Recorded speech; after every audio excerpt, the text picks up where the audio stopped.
പത്തനംതിട്ട കോന്നി ഇളകൊള്ളൂരിൽ വീടിന് തീപിടിച്ചുണ്ടായ അപകടത്തിൽ ഒരാൾ വെന്തു മരിച്ചു. ഇളകൊള്ളൂർ ലക്ഷം വീട്ടിൽ വനജയുടെ മകൻ മനോജാണ് മരിച്ചത്.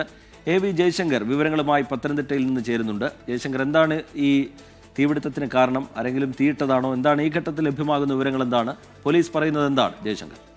അതായത് കോന്നി ഇളകൊള്ളൂരിൽ അല്പസമയം മുമ്പാണ് വീടിന് തീപിടിച്ചത്. ഇളകൊള്ളൂർ സ്വദേശിനി വനജയുടെ വീട്ടിലാണ് ഇത്തരത്തിൽ തീപിടുത്തമുണ്ടായത്. ഇളകൊള്ളൂർ ലക്ഷം വീട്ടിലാണ് ഇത്തരത്തിൽ വനജയുടെ വീട് ഉള്ളത്. വനജയുടെ മകനും ഭർത്താവും ഉൾപ്പെടെയുള്ള ആളുകൾ ഈ സമയത്ത് വീട്ടിലുണ്ടായിരുന്നു. ആദ്യഘട്ടത്തിൽ വീട്ടിൽ ആരുമില്ല എന്നായിരുന്നു ഫയർഫോഴ്സും മറ്റും നടത്തിയ പരിശോധനയിൽ ലഭിച്ച വിവരം. പക്ഷെ പിന്നീടാണ് ഇത്തരത്തിൽ വനജയുടെ മകൻ വീട്ടിലുണ്ട്, വീട്ടിൽ ഈ അപകടത്തിൽ വെന്തു മരിച്ചു എന്നൊരു വിവരം നിലവിൽ പുറത്തു വരുന്നത്. ഈ മരണം ഫയർഫോഴ്സ് ഉൾപ്പെടെ സ്ഥിരീകരിക്കുന്നുണ്ട്. വനജയുടെ മകൻ മനോജാണ് നിലവിൽ ഈ അപകടത്തിൽ മരണപ്പെട്ടിരിക്കുന്നത്. തീപിടുത്തത്തിൽ വെന്ത് മരണപ്പെടുകയായിരുന്നു. എന്തായാലും ഈ തീപിടുത്തത്തിന് കാരണം ഉൾപ്പെടെയുള്ള കാര്യങ്ങൾ ഈ ഫയർഫോഴ്സ് നിലവിൽ പരിശോധിച്ചു വരികയാണ്.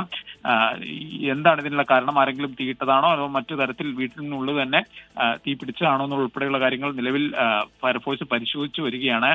എന്തായാലും ഈ വീട് ഏറെക്കുറെ പൂർണ്ണമായി കത്തി നശിച്ച അവസ്ഥയിലാണ് ഈ തീപിടുത്തത്തിൽ. എന്തായാലും ഇനി മറ്റു തരത്തിൽ ഇതുമായി ബന്ധപ്പെട്ട് പോലീസും ഫയർഫോഴ്സും ഉൾപ്പെടെ അന്വേഷണം നടത്തേണ്ടതുണ്ട്. കാരണം ഒരു മരണം ഉൾപ്പെടെ ഉണ്ടായ സാഹചര്യത്തിൽ പോലീസ് കേസെടുത്ത് അന്വേഷണം ഉൾപ്പെടെയുള്ള കാര്യങ്ങളിലേക്ക് കടക്കും. ആ ഒരു ഘട്ടത്തിൽ, അന്വേഷണത്തിന്റെ ഘട്ടത്തിലായിരിക്കും ഈ തീപിടുത്തത്തിന്റെ കാരണം സംബന്ധിച്ച ഒരു വ്യക്തത വരും. എന്തായാലും ഈ തീപിടുത്തവുമായി ബന്ധപ്പെട്ട്, വനജയുടെ വീട്ടിലെ തീപിടുത്തവുമായി ബന്ധപ്പെട്ട് ഒരാൾ മരണപ്പെട്ടിരിക്കുന്നു. വനജയുടെ 38ഓളം വയസ്സുള്ള ഒരു മകനാണ്, ഈ മനോജ് എന്ന മകനാണ് ഈ അപകടത്തിൽ നിലവിൽ മരണപ്പെട്ടിരിക്കുന്നത്. ഈ അപകട സമയത്ത് ദൃശ്യങ്ങളിൽ നമുക്ക് കാണാം വീട് പൂർണ്ണമായി കത്തി നശിക്കുന്നുണ്ട്.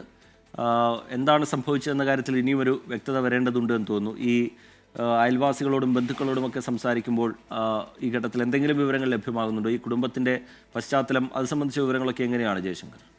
അതായത് പ്രാഥമിക വിവരം അനുസരിച്ച് പെട്ടെന്നൊരു തീപിടുത്തമുണ്ടായി. നാട്ടുകാർ ഉൾപ്പെടെയുള്ള ആളുകൾ അവിടെ ഇടപെട്ടു. അങ്ങനെയാണ് വനജയും ഭർത്താവ് ഉൾപ്പെടെയുള്ള ആളുകളെ വീട്ടിൽ നിന്ന് പുറത്ത് എടുക്കുന്നത്. നമുക്ക് ആദ്യഘട്ടത്തിൽ ലഭിച്ച വിവരങ്ങൾ അനുസരിച്ച് വീട്ടിൽ നിന്ന് മുഴുവൻ ആളുകളെയും പുറത്തെത്തിച്ചു എന്നാണ് ലഭ്യമായ വിവരം. ഫയർഫോഴ്സും അത് സ്ഥിരീകരിച്ചു. പക്ഷേ പിന്നീട് നടത്തിയ ഒരു പരിശോധനയിലാണ് ഇത്തരത്തിൽ വനജയുടെ മകൻ മനോജിനെ വീടിനുള്ളിൽ വെന്ത് മരിച്ച നിലയിൽ കണ്ടെത്തിയത്. ഫയർഫോഴ്സ് ഈ തീ അണയ്ക്കാനുള്ള ശ്രമം ഇപ്പോഴും തുടരുകയാണ്. പൂർണ്ണമായി തീ അണയ്ക്കാൻ നിലവിൽ സാധിച്ചിട്ടില്ല. എന്തായാലും ഈ മരണം സ്ഥിരീകരിക്കുന്നു. ഈ തീപിടുത്തത്തിനുള്ള കാരണം സംബന്ധിച്ചൊരു അന്വേഷണം വരും മണിക്കൂറുകളിലായിരിക്കും ഉണ്ടാവുക. നിലവിൽ ഫയർഫോഴ്സിനെ സംബന്ധിച്ച് തീ കെടുത്തുക എന്നത് തന്നെയാണ് പ്രാഥമികമായ ലക്ഷ്യം. അവരത് പൂർത്തീകരിക്കാനുള്ള ഒരു ശ്രമം നിലവിൽ തുടരുകയാണ്.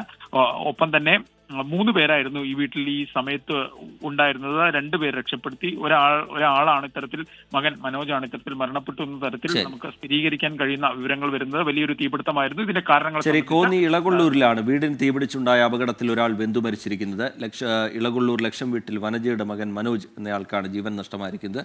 എന്താണ് ഈ തീപിടുത്തത്തിന് കാരണം എന്നത് സംബന്ധിച്ച് ഇനിയും വ്യക്തത വരേണ്ടതുണ്ട്. പോലീസിന്റെ ഭാഗത്ത് നിന്ന് അതുമായി ബന്ധപ്പെട്ട അന്വേഷണം നടക്കുന്നു. കുടുംബാംഗങ്ങളിൽ നിന്നടക്കം വിവരങ്ങൾ ശേഖരിക്കുന്ന നടപടിയിലേക്ക്, അയൽവാസികളിൽ നിന്നടക്കം വിവരങ്ങൾ ശേഖരിക്കുന്നുണ്ട് പോലീസ്.